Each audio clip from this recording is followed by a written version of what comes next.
third year. So to have somebody new come along, in this case, Pearl, and someone who doesn't know where the canteen is or where the trailers are or any of that stuff, and who any of these 250 people are who are standing around looking at us every day as we go to work.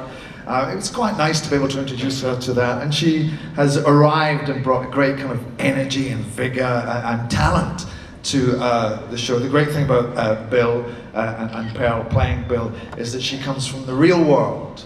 That's not to say that we don't all live in the real world, but I mean, she doesn't come from the world of Doctor Who. So she has to be introduced to that world. And that refreshes and reinvigorates the whole thing. And Pearl, what was the audition process like? Oh, the audition process was it was pretty mad, actually. First of all, my agent called and did an availability check for something called Meantown, which is an anagram of Woman 10, who is the 10th companion, who was me. So at the time, you know, when they first recommended me for the job, they didn't know that it was to be the Doctor Who companion.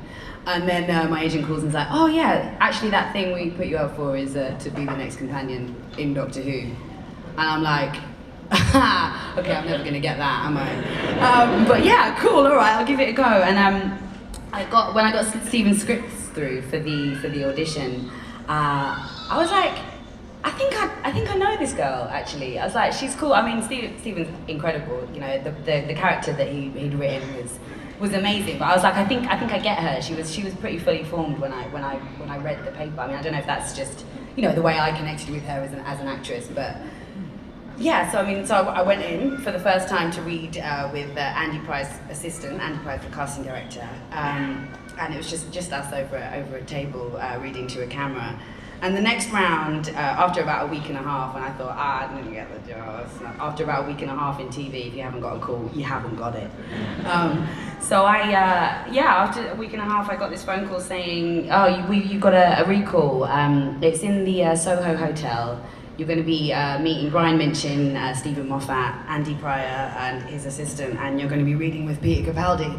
And I was like, okay, all right, let's go. So I rock up in in a baggy t-shirt and a pair of jeans and a massive afro and these yellow trainers. I walk in and I'm like, oh, this is nice, man.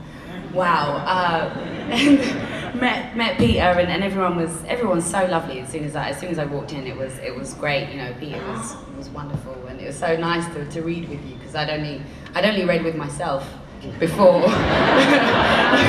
so nice to have you really there. It was wonderful. But no, it was great. There was a great kind of sort of back and forth between the characters. The way Stephen's written it is great. There's a wonderful dynamic between them. But then there's this one scene that we read. That's the scene that Bill first goes into the TARDIS, and Peter's like, "Do you want to stand up?" And I was like, okay, this is mad, all right. So we stand up and Peter's like running around back and forth, pressing all these like imaginary buttons, you know, because it's the TARDIS and he knows where everything is. And I'm just standing there like, this is the maddest thing that's ever happened to me. I don't know what is going on here. I mean, luckily the character's supposed to be thinking that too, otherwise it could have gone in a very, very different direction.